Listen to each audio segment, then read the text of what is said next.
Hi, I'm Teresa Venhuizen. I am the music director at Trillium United Church in Cambridge. And this Sunday I've been filling in for Mark Rutledge. He's been on holidays. And so I've had a chance to speak about something that's meaningful to me. The theme this month has been walking in the Spirit. And so I asked myself, what does this mean for me? And how can I imagine this? And I thought about how much I love my home and how I've worked very hard to make it a very comfortable, lovely place, a place where I can feel creative as an artist, where I can sing, where I can garden and invite the birds and my neighbors, in fact, to enjoy that beautiful creation.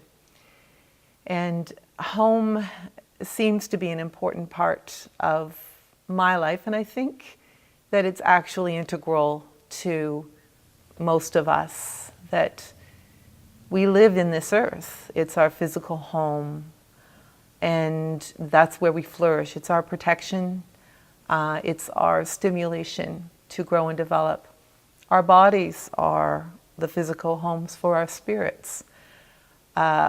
People, relationships can be emotional homes. They can be intellectual homes, always stimulating and helping us grow, or perhaps sometimes stifling us, depending on the kind of home. I think thinking about a home, we can ask ourselves, what makes a beautiful home? What makes a comfortable home, an attractive home? A few years ago, I put out a birdhouse at the front walk, the front entrance to my home. And I actually brought it with me. So this is my lovely birdhouse. It's artistic, it's funky, it's perhaps contemporary. It turned out that it was too contemporary for my bird friends because no bird made their home in this house. In fact, a few years later, I discovered that a robin had chosen her own home in my home or around my home, and that was a planter that I had put out. And it was completely unexpected, and she took over the planter. She made a beautiful nest, a lovely home for her, 4 little eggs and 4 little robins. And I actually had the privilege of watching that little family grow.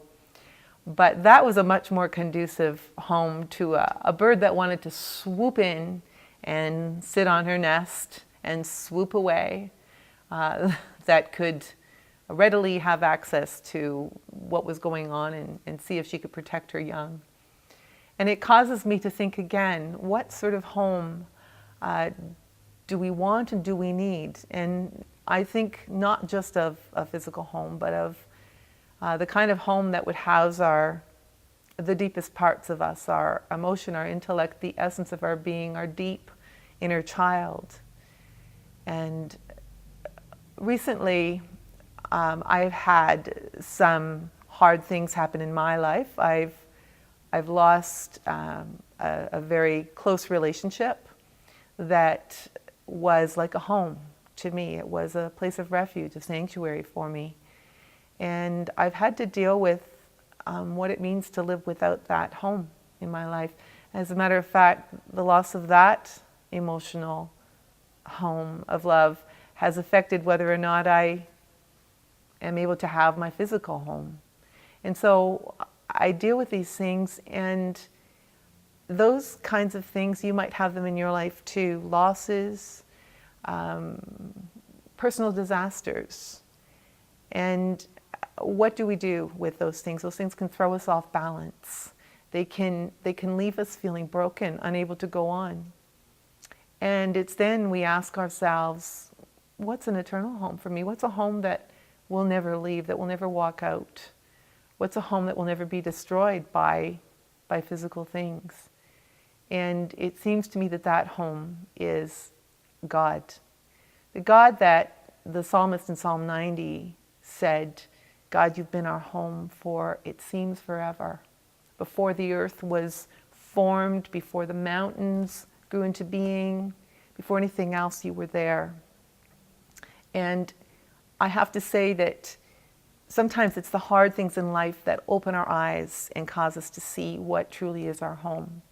And I have rediscovered that God can be an incredible refuge, an incredible sanctuary, incredible comfort, an incredible peace when everything else around seems uncertain. There's another passage in Isaiah 40, starting at verse 27.